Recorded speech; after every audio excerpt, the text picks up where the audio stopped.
एक लकवाग्रस्त लड़की ने पाया कि उसने 18 साल तक जो दवा की बोतल खाई थी उसके नीचे एक और लेबल था। लड़की ने इस बारे में कुछ नहीं कहा बल्कि अपनी माँ द्वारा दी गई दवा लेना जारी रखा। लेकिन जब माँ चली गई तो उसने चुपचाप मुंह में रखी दवा थूक दी। वह बेताबी से जानना चाहती थी कि ये दवाएं हैं क्या। लड़की का नाम शियाओ मई है, जो जन्म से मधुमेह, दमा और निचले अंगों के लकवे जैसी बीमारियों से ग्रस्त थी। ये दवाएं वह 18 साल से खा रही थी। हर बार दवा देने के लिए माँ खुद आती थी और शियाओ मई ने कभी उस पर शक नहीं किया। कौन माँ अपने बच्चे का बुरा चाहती है। एक दिन जब माँ खरीदारी कर घर लौटी, शियाओ मई ने सोचा कि वह शॉपिंग बैग से कुछ चॉकलेट निकाल कर खा ले। तभी शियाओ मई ने बैग में कैप्सूल देखे। हैरानी की बात थी कि ये वही दवा थी जो वह खुद खाती थी, लेकिन लेबल पर माँ का नाम था। अचानक माँ के कदमों की आहट आई तो लड़की को हटना पड़ा। उस रात माँ हमेशा की तरह दवा देने आई। दिन में देखी बात याद आते ही शियाओ मई थोड़ी हिचकिचाई, क्योंकि उस कैप्सूल की बोतल पर साफ माँ का नाम था। जाते जाते शियाओ मई खुद को रोक नहीं पाई और अपनी शंका माँ से पूछ ली, लेकिन माँ ने कहा कि डॉक्टर ने गलती से नाम लिख दिया है, उसे चिंता की जरूरत नहीं। उस दिन जब माँ घर पर नहीं थी, उसने अपनी बनाई मैकेनिकल आर्म से ऊंचाई पर रखी दवा की बोतल निकाल ली। कमरे से बाहर निकलने के बाद उसने देखा कि डाकिया आया था। शियाओ मई उत्साहित हो गई और जल्दी से लिफ्ट से नीचे जाने लगी। वह यूनिवर्सिटी के एडमिशन लेटर का इंतजार कर रही थी। जैसे ही वह दरवाजा खोलने वाली थी, माँ से आमना सामना हो गया। माँ ने उसे बताया कि डाक में कुछ भी नहीं आया है और वादा किया कि अगर कोई नोटिस आया तो वह सबसे पहले शियाओ मई को देगी। कमरे में लौटकर शियाओ मई ने अभी निकाली गई दवा की जाँच शुरू कर दी। डरावनी बात यह थी कि लेबल के नीचे एक और लेबल चिपका था। शियाओ मई ने माँ पर भरोसा करना छोड़ दिया।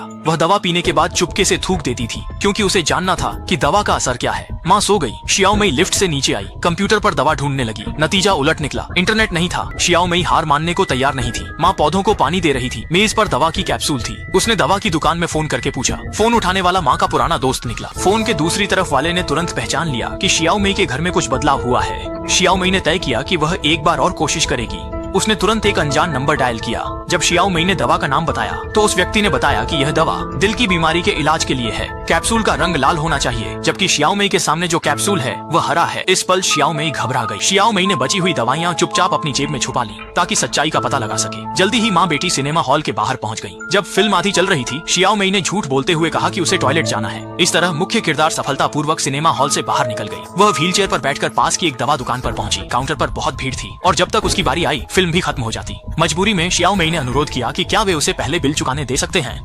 अंकल तो पहले मना करने वाले थे, लेकिन शियाओ मई की हालत देखकर वे कुछ कह नहीं पाए। इस तरह वह अपनी इच्छा के अनुसार सबसे आगे पहुंच गई। जब दुकानदार ने उससे पूछा तो मुख्य किरदार ने तुरंत जेब से हरी कैप्सूल निकालकर उसके असर के बारे में पूछा। दुकानदार का जवाब सुनकर वह सचमुच डर गई। ये दवा असल में जानवरों के लिए होती है। इसका मेडिकल नाम मसल रिलैक्सेंट है। जैसा कि नाम से ही स्पष्ट है, इसे लंबे समय तक लेने से पैरों में संवेदना खत्म हो जाती है। ये सुनकर शियाओ मई को यकीन नहीं हुआ और उसी समय उसकी माँ भी वहाँ पहुँच गयी। जो भी इस चैनल को सब्सक्राइब करेगा, दीपावली में मैं उसी के घर जाऊंगी, मैं उसे सब कुछ दूंगी। बस चैनल को सब्सक्राइब करके कमेंट में जो चाहिए लिख देना।